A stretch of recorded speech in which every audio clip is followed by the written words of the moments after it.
Hello, this is the Tradesight U.S. Stocks and Futures Market Preview for Wednesday, June 8th, 2016. Hope you're having a good trading week. It's been pretty slow, but we still had some winners, 4 out of 4 with market directional support on Tuesday. Futures were kind of slow. We got a little bit of profit there in the morning, and then things kind of dried up. It was really just a lackadaisical session. 1.6 million shares traded again. On the NASDAQ, here's a look at the ES front-month futures contract. This is the daily chart of the futures, which is the proper way to look at the market. We've broken the risk line of that 13 sell signal. We're near the one-year highs. Obviously, very cautious in approaching it to do anything. Let's take a look at everything and see what happened. We gained 5 cents to $50.40 on crude oil.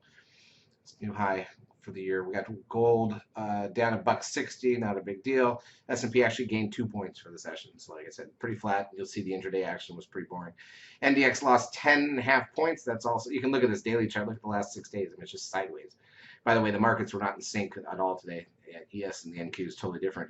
Meanwhile, the one with the nice pattern, the inverse head and shoulders that broke out a week and a half ago, SOX continues to push higher just by 6 points, but that's what the strength of that pattern does. Biotechs, on the other hand, lost 75.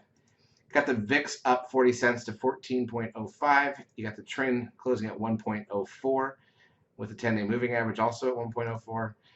NASDAQ volume was 1.6 billion shares. The advanced decline ratio on the NASDAQ was plus 79 only. And the advanced decline ratio on the New York was 769. So a little bit more breadth in the broad market than in the NASDAQ side. Google gained $1. Apple gained 40 cents. Amazon lost 3. And again, remember the 13 sell signal there about 4 days ago. Still under the risk line from that. Netflix lost 85 cents. Okay, so let's take a look at the intraday action and see what we did. Look at this. Look how small some of these candles are. So we basically, this is funny. The ES gaps up only a point. You'd think that would fill and just moves higher. But we only traded 8 points of ES range for the session. It's some of the smallest range of I can recall. And you can see how it just does drift up, kind of topped out and rolled over and then came back to right where we started for the close, but we didn't quite fill the gap. NASDAQ side, on the other hand, totally different thing, right? So it's flat opening and it was actually making new lows for the first 15 minutes while the ES was at highs. Then we spiked up and we rolled over and spiked back down. But that was the high and low of the day until very late, right at the close. NASDAQ closed, like I said, down negative a little bit by 10.5 points.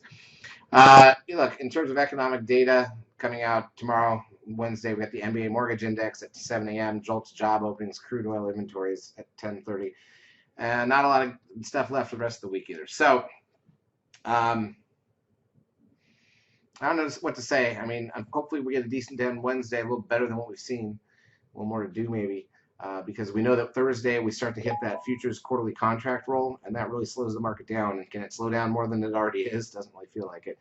Friday is going to be, Friday, when they do the quarterly contract roll, Friday is always a chug and very slow. So I wouldn't expect much out of Friday. So we'll see what we get, but hopefully tomorrow is a better day, and we will then go from there.